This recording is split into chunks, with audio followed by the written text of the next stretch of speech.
और बैंगलोर वालों ऑफेंड हो गए यार तुम तो। नहीं यार देखो, ऐसा है, इसे ऐसे समझो, किसी एक माँ के 4-5 बच्चे हैं, बीमार माँ है, गरीब माँ है। अब एक बच्चे की लग गई सरकारी नौकरी, वो है बैंगलोर। अब बाकी जो ऊपर वाले नॉर्थ वाले बच्चे हैं ना, वो बोला ये तो भैया निकल गए या बहन निकल गई हमारी सरकारी नौकरी पे, अब तो यही हमारा भला करेगी। तो अब वो सारे बच्चे उसके पीछे पीछे घूमते रहते हैं, उसका जहां उसके पास सैलरी आती है, जो भी आता है, सारे पहुंच जाते हैं। होता है ना ये, अगर पुरानी 50 साल पहले का देखोगे तो ऐसा ही मिलेगा आपको इंडिया में। तो और आप देखना कि आपके कई माँ बाप ने यही करा होगा कि यार मेरा बाप तो मेरे चाचा और बुआ को ही पालता रह गया, हमारा पैसा भी चाचा बुआ खा गए। तो वो चाचा बुआ हम हैं, और वो जो बैंगलोर है वो तुम्हारी माँ या बाप है, ये समझ लेना। तो हम खा जाएंगे, हम आ गए हैं तो खा जाएंगे, और नहीं रुकने वाले भाई, बाहर नहीं निकलने वाले ना। कितने जोड़ लगा लेना तुम, हेट्रेड ही तो करोगे, डिस्क्रिमिनेशन ही तो करोगे भाई साहब। भयंकर टाइप की स्प्रिंग है, रेजिलियंस जो बोल दी जाती है, वो हमारे अंदर नहीं होने वाला उससे। कोई फर्क, दो चार लोग बेचारे छोड़ के जाएंगे, वो 40 फिर वापस आ जाएंगे। और ये अनस्किल्ड नहीं आ रहे हैं, ये स्किल्ड वाले हैं। और या तो फिर मना कर दो फिर कंपनी इसको कि भाई यहाँ पे प्लांट मत लगाओ, लोग आ रहे हैं। अब तो मैं लगवाना भी है, उसके बाद तुम्हें कहना है कि लोग ना आए, तो वो बड़ी दिक्कत है। भाई शहद जहाँ होगा मक्खियां आ जाएंगी, सिंपल सी बात है। अब उसे कैसे भी समझ लो तुम, वो पंजाब में देख लो, वो भैया घुस गए, एक बार तो घुस गए भाई। वो वहां पे उनकी अपनी लैंग्वेज है, वो पंजाबी चल रही है, उन्होंने पंजाबी भी सीख ली अपनी, वो उनकी चल रही है, वो मैथिली और वो जो भी उनकी चलती है, अवधि। कुछ कह रहे पूना, अरे पूना में कुछ नहीं है, पूना में तो हम लोग पढ़ लेते हैं, साइनेज क्या लगेंगे यार पूना में, मराठी मराठी आती है मेरे को पढ़नी। अरे बोली तो नहीं जाती, पढ़ और लिख तो लेंगे मराठी। तो यहाँ तो 1/3 तो, अगर आईलेट का टेस्ट होता मराठी में, तो मैं पास कर जाता यार, 6 नंबर तो ले ही जाता 10 में से। तो यहाँ इसलिए दिक्कत नहीं है, यहाँ पे लोग इसलिए खप जाते।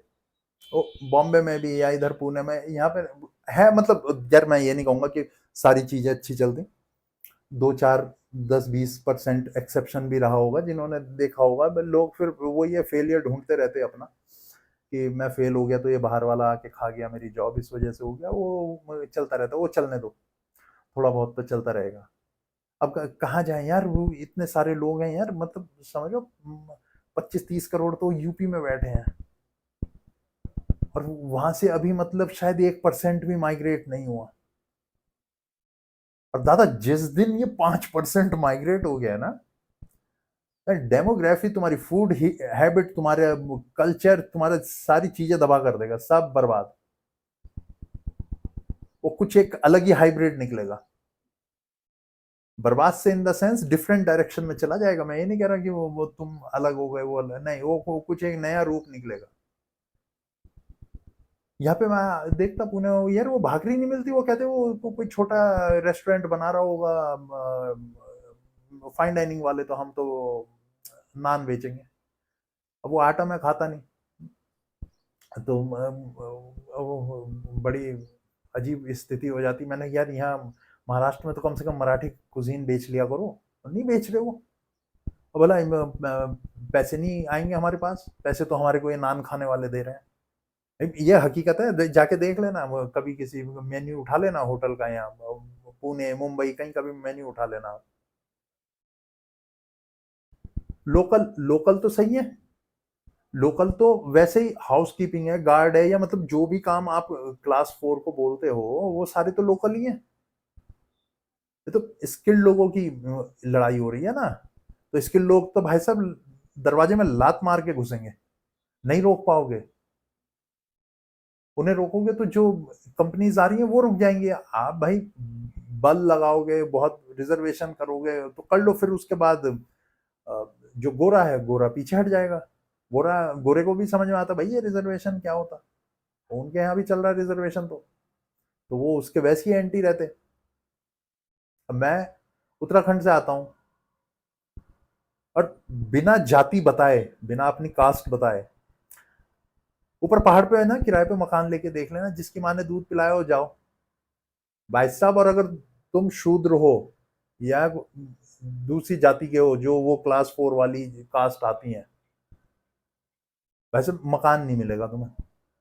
मैं उधर से आता हूँ, तो मुझे तो ये वो पूना बैंगलोर इनसे बढ़िया तो मुझे प्रदेश नहीं लगता। ये तो कुछ पूछते ही नहीं बेचारे, ये देखते हैं हाँ ये ठीक सा लग रहा है, ये आदमी सही होगा, इसे दे देते हैं, हम मकान दे देते हैं।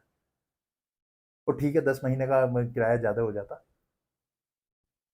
अब इसके बाद वापस जाके करेंगे क्या, अगर नहीं आते तो। और वैसे भी वहां पे कुछ करने को नहीं है, माँ बाप की गाली खा रहे हैं, चलो वहां समाज की गाली खा लेते हैं।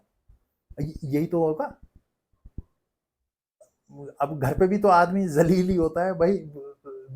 अगर हर कोई को रिलेट कर लेगा, मतलब कुछ के माँ बाप कह देते हैं, कुछ के लिए पड़ोसी कह देते हैं, कुछ के लिए रिश्तेदार कह देते हैं, और और कुछ नहीं होता तो फिर वो बस एक, शायद अगर घर में कोई जानवर है तो वो इज्जत करता है तुम्हारी, वो पक्का दोस्त है।